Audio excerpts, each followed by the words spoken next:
చూడండి, మీరు చూస్తున్న ఈ కాయలు మనం పొలం గట్ల పైన మనకు కనిపిస్తూ ఉంటాయి. చూడండి, ఈ కాయలు ఇలా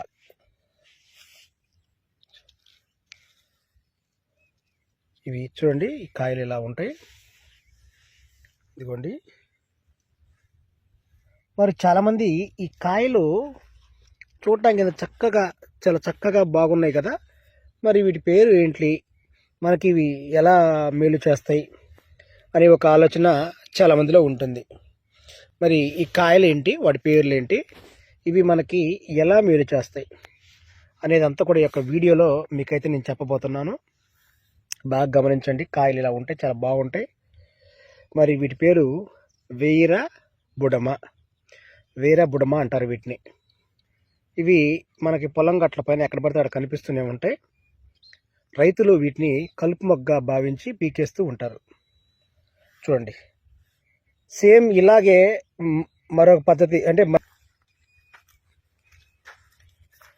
ఇంకా చూడండి, ఇది ఈ కాయలు బుడ్డబుడస. వీటిని బుడ్డబుడస కాయలు అంటారు. కొంతమంది అవి ఈ కాయలు రెండు ఒకటేనేమో అనుకుంటారు. చూడండి, ఇది బుడ్డబుడస. దీని గురించి గతంలో నేను వీడియో అయితే చేశాను. సేమ్ ఈ చట్నీ ఈ కాయలను పోలే ఉంటుంది. చూడండి, కొంచెం మార్పు ఉంటాయి కాయల్లో. ఇగో చూడండి, తేడా గమనించారా మీరు? దీన్ని వీర బుడమ అంటారు. ఇంతకుముందు చూపించిన కాయల్ని బుడ్డబుడస అంటారు. వీర బుడమ. మరి ఈ కాయలు మనకి ఎక్కడ పడితే ఆడ కనిపిస్తూ ఉంటాయి కదా. ఇగో చూడండి, మరి ఈ కాయల వల్ల ఉపయోగం ఏంటి, మనకి ఇవి ఎలా మేలు చేస్తాయో చూడండి. చాలా శక్తివంతమైన చెట్టు ఇది. చాలా అద్భుతమైన శక్తివంతమైన చెట్టు. ఎలా మేలు చేస్తుంది అంటే, పురుషులకు సంబంధించి పర్సనల్ ప్రాబ్లం, అంటే వారి యొక్క పర్సనల్ ప్రాబ్లం ఏదైతే ఉందో, అంటే ఎన్నో రకాల పర్సనల్ ప్రాబ్లమ్స్ ఉన్నా కూడా వారిని బాగా బాధించే సమస్య అంటే వృషణాల వాపు. వృషణాలు అంటే అంగం యొక్క కింద భాగంలో ఉండే బీజాలు, వీటిని వృషణాలు అంటారు. ఇవి వాపు, చాలామందిలో వాపు సమస్య ఉంటుంది. కొంతమందికి అవి జారి కూడా ఉంటాయి. వీటినే బుడ్డలు అంటారు. వరి బీజం అంటే బుడ్డ దిగింది వరి బీజం అంటారు అన్నమాట. కొంతమందిలో ఈ వరి బీజం లేకపోయినా కూడా అవి వాపు ఉంటాయి. కొంతమందిలో వాపు లేకుండానే విపరీతమైన నొప్పి, చాలా బాధపడుతూ ఉంటారు. మందులు వాడినా ఫలితం ఉండదు, కొంతమందికి సెట్ కాదు.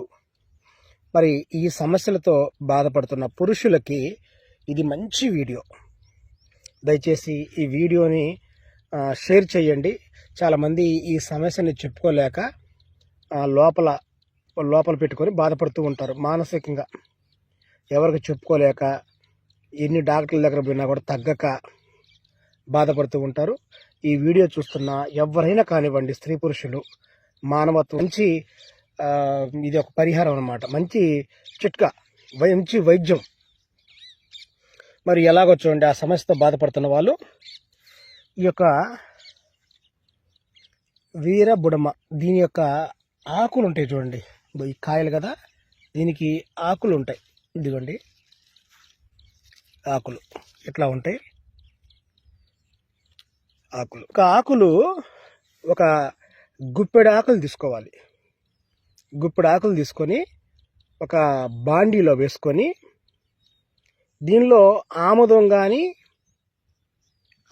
కానీ నువ్వుల నూనె కానీ కొంచెం వేసుకోవాలి. దానిలో ఈ ఆకులు ఒక గుప్పెడు ఆకులు వేయాలి. గుప్పెడు ఆకులు వేసి ఒక కోడిగుడ్డు తీసుకోవాలి. కోడిగుడ్డు తర్వాత అందులో ఉప్పు, కారం ఇవన్నీ మనం ఏమైతే కోడిగుడ్డు పొరుట్లో వేసుకుంటామో అన్నీ కూడా వేసుకొని ఆ ఆకులతో కలుపుకొని దీన్ని మనం ఆహారంలో తినాలి. ఇలాగ మనం తరచు, ఎక్కువ రోజులు కూడా అవసరంలా, 2-3 రోజులకి తగ్గిపోతుంది. 2-3 రోజులు మనం తిన్నామంటే ఇది తగ్గిపోతుంది. ఆ వృషణాల వాపు, ఆ వృషణాల నొప్పి. దీన్ని మనం ఈ కాయల యొక్క ఆకులు కోడిగుడ్డు వేసుకొని వండుకొని తినడం ద్వారా మంచి ఫలితం అయితే ఉంటుంది. మరి చాలామంది మేము కోడిగుడ్డు తినమండి, నీచ పదార్థాలు తినమండి అని అంటూ ఉంటారు. మరి ఇలాంటి వాళ్ళు చేయాల్సింది ఏంటి? కోడిగుడ్డు లేకుండా తినొచ్చా? ఖచ్చితంగా కోడిగుడ్డు లేకుండా తినొచ్చు. అది ఎలా? ఆముదం కానీ ఈ నూనె కానీ వేసుకొని దానిలో కొంచెం నూనె కాగిన తర్వాత యాకు వేసుకొని ఇందులో ఉల్లిపాయలు, టమాటా, ఉప్పు, కారం ఇవన్నీ వేసుకొని మన గోంగూర ఫ్రై చేసుకుంటాం. అలా గుప్పెడాకు ఎక్కువ అవసరంలా. ఈ విధంగా చేసుకొని తిన్నట్లయితే ఆ నొప్పి, వృషణాల నొప్పి, ఆ బాధ ఇదంతా కూడా తగ్గిపోతుంది. మరి దీనికి పథ్యం ఏదన్నా ఉందా అంటే వేడిగా చేసే పదార్థాలు తినరాదు, అధిక వేడి చేసే పదార్థాలు తినరాదు, మసాలాలు తినరాదు, దుంపకూరలు తినరాదు. అంటే ఇది తింటే ఏమన్నా అవుతుందా అంటే సైడ్ ఎఫెక్ట్లు ఏమి రావు, కానీ మనం చేసిన ఈ ఔషధం ఏదైతే ఉందో పనిచేయదు. అంతేగాని సైడ్ ఎఫెక్ట్లు పోతే పనిచేయదు అంతే. కాబట్టి చాలా జాగ్రత్తగా దీన్ని వండుకొని తినండి. గుప్పడేసుకొని ఎక్కువ తక్కువ తిన్నా కూడా ఏం కాదు. ఇది మంచి ఔషధ మొక్కే, విషపూరితం కాదు. కాబట్టి మీరైతే వండుకొని తినండి. అలాగే ఇది ఎప్పుడు తినాలి? ఉదయం కానీ సాయంత్రం కానీ, ఉదయం పూట కానీ సాయంత్రం పూట కానీ తినండి. మధ్యాహ్నం అనేది ఎండ సమయంలో వద్దు. అంటే ఎండ సమయంలో అంతగా ప్రభావం ఉండదన్నమాట. రాత్రి సమయంలో వండుకొని తింటే ఇంకా చాలా మంచిది. వాపుకి ఇది ఒక బ్రహ్మాస్త్రం. ఈ కాయలు వీర బుడమ అంటారు దీన్ని. ఇంకా చూడండి, ఈ యొక్క వీడియో కనుక మీకు నచ్చినట్లయితే మనస్ఫూర్తిగా మీ యొక్క అభిప్రాయాన్ని కామెంట్లో తెలియపరచండి. ఈ యొక్క వీడియోని షేర్ చేయండి. ఇలాంటి ఎన్నో రకాల ఔషధ మొక్కలు, మీరు ఎప్పుడు వినని ఔషధ మొక్కల్ని, చెట్లని నేను ఇలాంటి ప్రకృతిలోకి తిరిగి మరి నేనైతే వీడియోలు తీస్తూ ఉంటాను. లైవ్లోకి వెళ్ళి మరి